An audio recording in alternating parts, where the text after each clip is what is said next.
Hello, everyone, and welcome back to the Pandemic Podcast. I'm Nia, and I also have Tori and Kate along with us on this podcast. And today we're going to talk about things we've been doing to continuing to stay busy during this period of quarantine. And also, we're going to talk about the political side of this situation we're all in. Mm-hmm.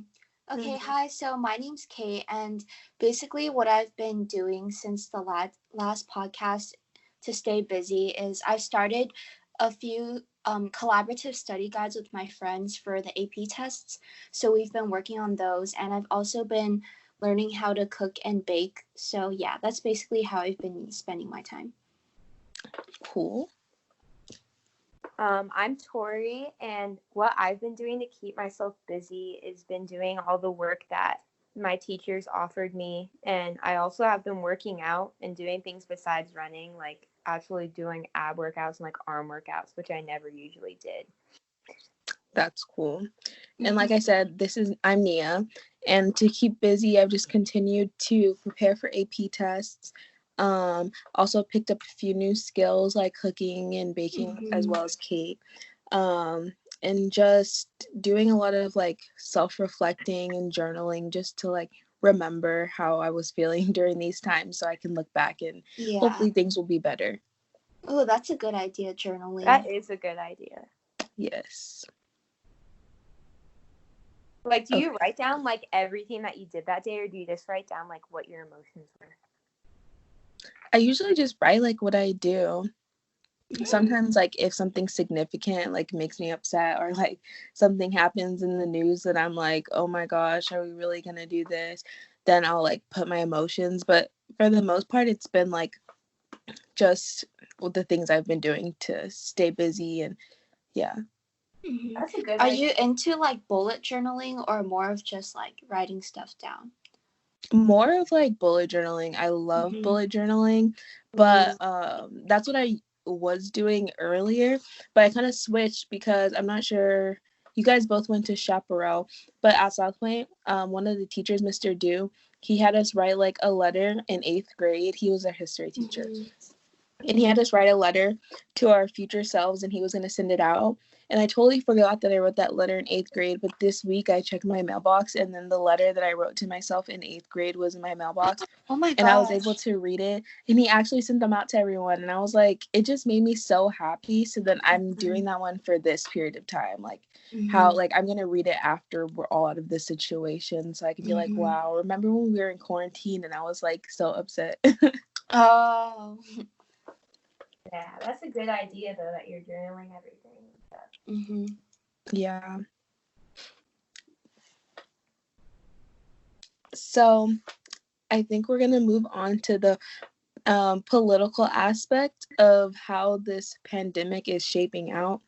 Do you guys, let's have any like quick facts about things that the government has started to do this week?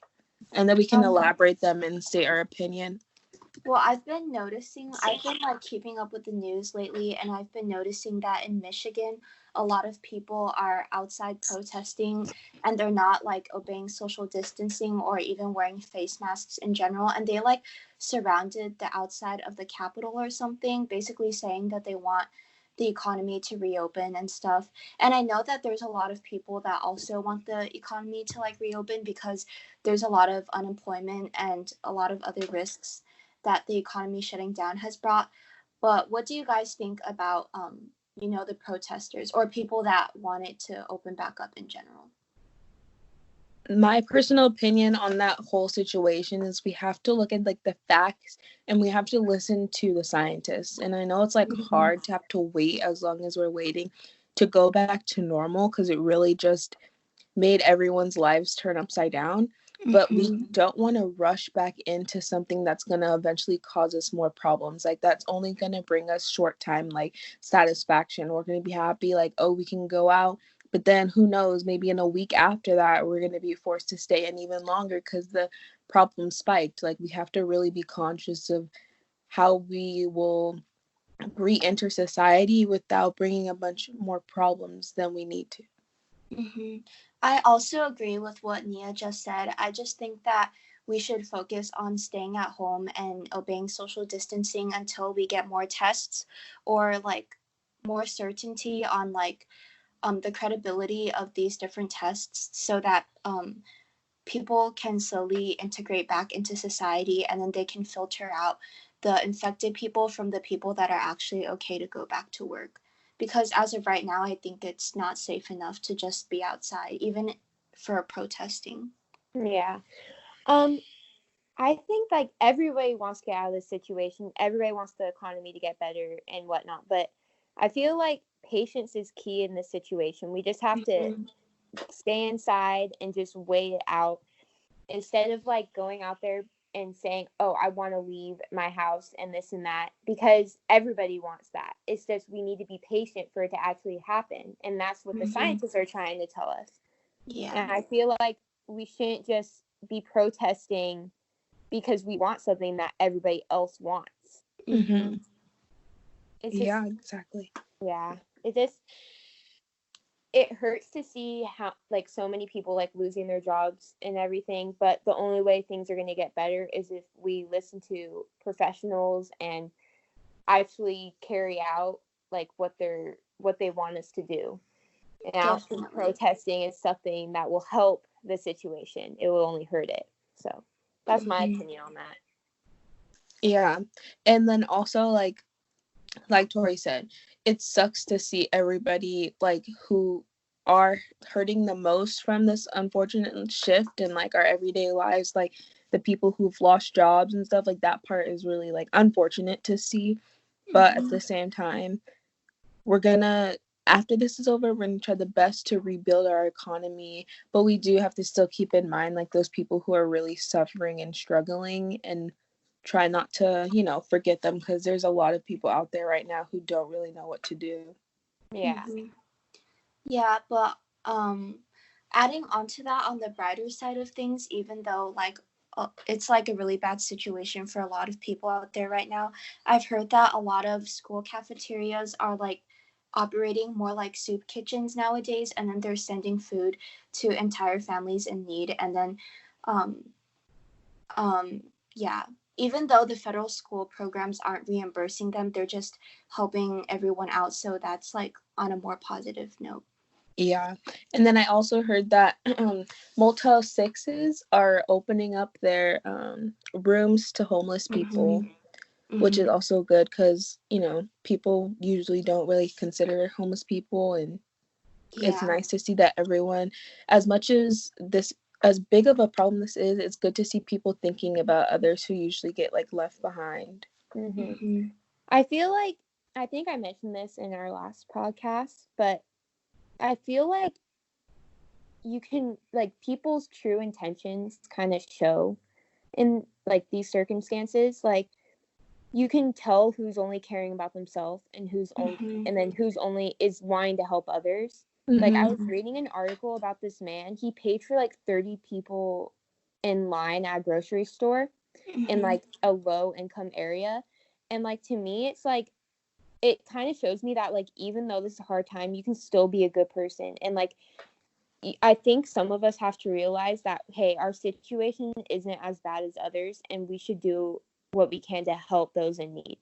Because like, I'm fortunate enough to have like parents that can work from home and like who are retired, but like some kids, like, they don't have that. Like, their parents like just lost their jobs and they don't know like where their next meal is coming from. And meanwhile, everybody else is just sitting here being like, oh my God, I'm missing my prom, and like, oh my God, this, and oh my God, that. It's like, no, you can be doing something else. Like, there's people that are losing they're losing their meals, they're losing everything. And I don't know. It's just what I try to think about whenever like I'm bummed about our situation. It could be worse. Like, I'm fortunate for what I have, and a lot of other people should be fortunate too. So yeah.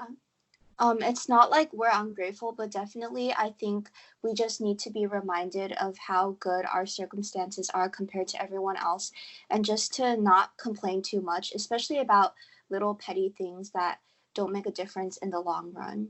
Yeah. Exactly.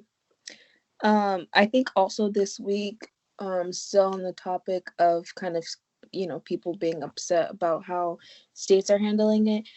Florida and Texas, I think, are the two that opened up. Then the governors opened up their beaches or whatever to the public. And I know people aren't really like now in Florida specifically, because the beaches were reopened, people still weren't following like social distancing rules and stuff. I just think it's important for people to realize, like, even though things are lifted, this is still a pandemic. Like, it hasn't stopped being a pandemic. So you still have to take into consideration the proper, things you need to do to stay safe and to keep other people safe so that this doesn't become bigger. Yeah. But yeah, do you guys have an opinion on how some governors are quick to open up their states? I feel like this is what's gonna happen. Texas and Florida right now are kind of like the experiment and everything. And like Trump is just gonna, when everything goes like south, he's gonna start blaming it on the governors. And so he doesn't take the blame for everything. Yeah, I think one reason that I kind of agree with what Tori said is that based on this past week, he's been really inconsistent with all his statements about reopening different states or economies. In the beginning, he said that he had the power to decide whether or not a state could open, but literally the next day he told all the governors that whatever choice they make, he was going to stand by their side and that it was their responsibility to see if their state was ready to be opened or not. So just this kind of back and forth of whose responsibility it is to open up these states just kind of makes me doubt that he's going to want to take credibility or he's going to want to take accountability for anything that's going to happen if things do start going south, because I think that reopening economies super fast is really dangerous, since we do need time to kind of edge back into normal society. Exactly. I think also to that is, I know that Trump is allowing governors to make this decision, but I think because this issue is so severe, we have to be one in making any decision. Like, I don't think it's good for each state to have their own idea of what's best. Even if your state isn't facing the highest number of cases, we're still one country. And if one state's borders are open and people are still traveling between states, it's not just your state that's gonna either benefit or not benefit from opening up your borders. This is a issue facing all of us, so I don't think it's the best idea that we just put in individual states' hands to make those big decisions. Yeah, because then continue. I feel like it would be more beneficial if we were all on the same page. Just because it would, I don't know, I feel like it would benefit each state would be able to benefit each other instead of it being everything's going bad here but everything's going good here, and it's just, I don't know. I feel have you ever heard the term where it's one rotten berry can ruin the whole bunch or something? One bad thing can ruin a whole bunch of good things. And I feel like that could apply to the situation here if we have states being on different pages of the situation. And because if one state is having a whole bunch of cases and then another state isn't, how do we know it's not going to spread to the states that actually worked hard to get better? You know what I'm saying? Exactly. Yeah, because I agree with what you said. I've kind of been disapproving of Trump's actions lately. I know this week he was he tweeted on his Twitter to liberate Michigan and liberate Virginia and this other state because they were having protests and stuff, but it's honestly just driving a kind of divide between all these different countries, because we have places where the governors want us to stay on lockdown and to do social distancing, but we also have other places where no one is obeying the law, and then Trump is now just egging them on by telling the governors to liberate the whole state.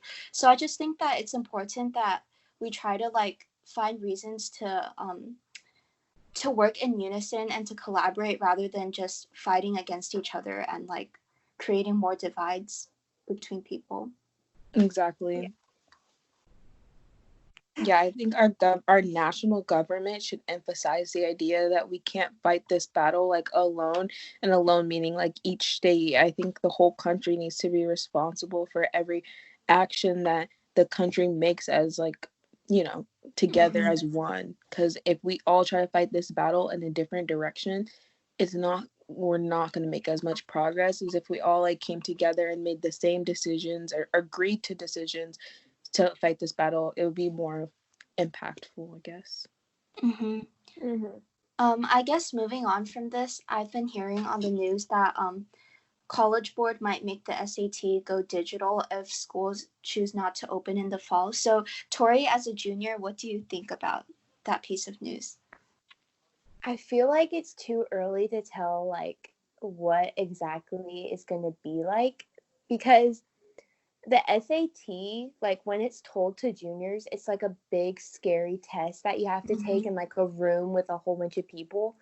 And now it's just kind of like, if it's taken at home, what would it be like? It just has me guessing, because I feel like it's hard to duplicate that process at home, and kids are going to cheat, and kids are going to try and get their way out of it. And I also think in a way it's not fair, because I know kids that like aren't able to pay for like SAT prep books and like all these extra things to get better, like online courses like I took, or like stuff over the summer even. And I feel like for the kids that like are kind of missing out on an education to help them get a good score, it's just bad, because they're not able to, like, they're not learning the material that they need to learn, because schools like basically cut short. And even though teachers are trying to duplicate like the same classroom environment and like trying to give like assignments that help the kids, it's not the same as being in a classroom and being able to ask questions. And like it's just